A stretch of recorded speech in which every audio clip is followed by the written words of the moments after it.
Welcome back to Low Country Spotlight. We are moving forward with our show, Onward and Upward. Our second guest is Miss Nefertari Smalls, and she is the executive producer of a movie entitled Escape to Tell. Yes. And let me tell you, listen, when I first found out about this movie, you know, where do I go to find out all my information? I go to Facebook. And I go to Facebook and I see this, these fabulous pictures, professionally done. So I am looking forward to the premiere of this great production. But before we talk about the movie, let's greet Nefertari Smalls. Thank you so much and welcome to Low Country Spotlight. Thank you. Thank you for having me today. Well, tell me a little bit about the movie, the book, Cries from Within, who you are. Tell your story, girl. Okay, awesome. Well, I wrote the book back in 2004 and released it, and it was basically an autobiography that dealt with the things that I dealt with growing up. Okay.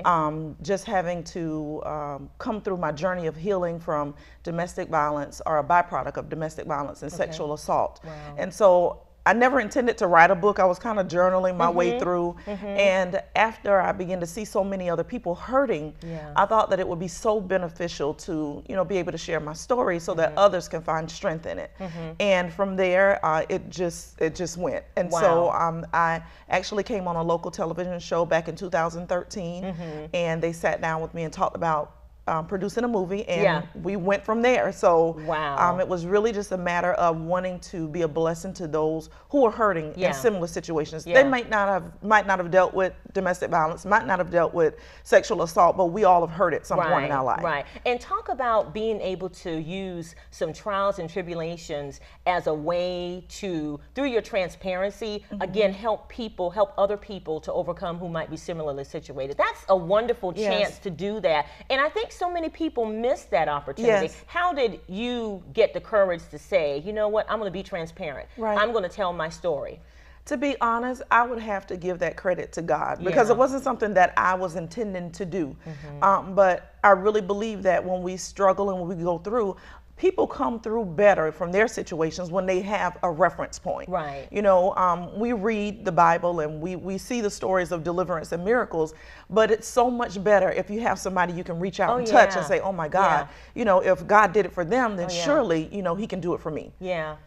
And I think sometimes, again, with the transparency part of it, have you ever seen people who, you know what their struggle has been, and you know that by kind of opening up and releasing some of that, they can get further down the road, but for whatever reason, they just don't want to do it. Most definitely. It really is a choice. There is no follow this step and then you're going to go this way, and then you're going to, it's going to be a matter of will. Do you really want to be free? Because for years, you know, I identified myself by what I went through. You know, it was a part of who I was. I didn't want to let it go, but I realized one day that it was hurting me more than it was helping me. Okay, let's put a pin right there. When you say you identified yourself by what you want to go through, sometimes people call that like having a pity party. Yes, yes, and that's exactly what I was doing. You know, I wasn't the one that caused it to happen. You know, but it happened. You know, now what am I going to do with it? Am I going to wallow for the rest of my life? Am I going to suffer in my mind the rest of my life? Am I going to play the victim? And I remember one day I was driving down the road and I'm just crying and yelling, you know, and asking God, how did you let this happen? And why did you, you know? And the Holy Spirit just simply said, you know, victims are people who say, you know, look at what happened to me. If you're going to be victorious, you're going to have to say, what's happened for me? So I changed my perspective. Okay, so this has happened. What are you going to do with it? So I decided to become a voice to so many others who don't have one by sharing my testimony. Tell us about how you've shared your testimony. What have you done? I know you've got the book, and we can talk a little bit about that now if you'd like. Cries from Within. So along with the book, what I've done is I've gone on to get my certification as a victims advocate. We have a nonprofit organization called Healing Hurts. So we work from both perspectives, victim advocacy and as well as prevention. So I'm also an authorized facilitator for Darkness to Light. So I teach classes on how to prevent, recognize, and respond to child abuse.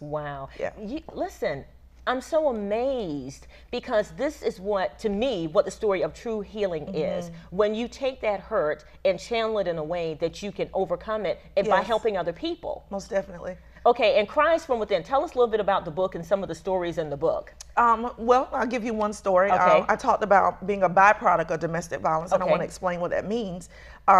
I was 3 years old when I witnessed my father stab my mother to death. And from that, you know, I was scarred. You know, a lot of people say, well, how could you remember that? But how could you not? You know, it kind of ingrains a vision in your mind, you know, that you really can't get away from. And so that one story became the catapult that I built upon, because as a result, I began to identify and attach myself in relationships and places and people that, you know, they weren't good for me. But I was really still, you know, I might have been 17, but I was still 3. You know, it kind of stunted my growth emotionally. And so I talk about how I had to actually face and embrace what I had gone through. I had to seek out counsel. And one of the things that are counseling, one of the things especially with, and I can't speak for everybody, but for our race of people, we shun counseling. We don't want to talk about it. We don't want to deal with it, you know. And my father, he suffered from paranoid schizophrenia. So you had that aspect of mental illness in there. So I realized that at some point, I wanted to not only empower myself, but I wanted to make sure that whatever walls that there were going to be a hindrance to my children, to my family, to my spouse, that those walls were brought down. You know, so we deal with that in the book. We also talk about sexual assault. I was raped by a family member. We typically think that rape happens from some stranger in the park that comes and grab you, but 90% of those cases are people that we know. You know, and it's not just somebody who's a stranger on the street. It could be an uncle, an aunt, a parent, a church clergy person. So a lot of times knowledge is power, but we don't want the knowledge. You know, we just kind of want to forget about what happened, or you know, it's not going to happen to me. Well, it does happen. You know, and right now with the domestic violence, South Carolina ranks #1 out of all 50 states. And you know, and we hear that all the time as it relates to domestic violence. And I'm so glad that you're here today with Representative Horn, because she has done so much work specifically with Dorchester Children's Center. And kind of in line with what you're doing in terms of counseling and things of that nature for children.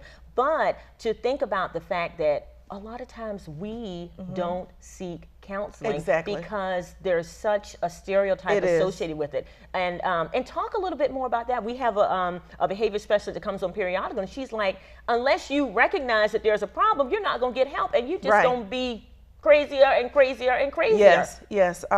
There are things that we can look for. You know, we want to minimize the risk of. We have to talk to our children. You know, I have people now who are around me, and when it comes to talking about real issues in life, we don't want to talk about it. Don't want to do it. You know, but we're quick to turn on the radio and they listen to whatever they want. The imagery of life and sex and all of those things are painted for them. You know, we teach them things. There was one case in North Carolina years ago. A little girl was telling her teacher that her uncle was taking things out of her purse. You know, touching her purse. Oh my goodness. The teacher thought it was a pocketbook. And me too. Wow. But she was saying her parents taught her that her private parts was called a purse. And so eventually there was such a epidemic of purse stories that they realized, okay, these are not pocketbooks. These are really kids that are being molested. So it's about talking to our kids and being honest, because we're teaching them to be embarrassed and ashamed before they even get to the point where they realize this is something I really need to deal with. And you know what? I could talk to you forever, but we're out of time. I know. And I could talk forever with you. Oh my God, it's been wonderful. You guys, we've had Nefertari Smalls, so many wonderful things she's got going on. Cries from Within is the book. Escape to Hell is the stage play. It's the movie, not stage play. We're going to have all this info on our website. Don't get away, we've got more Low Country Spotlight coming right up.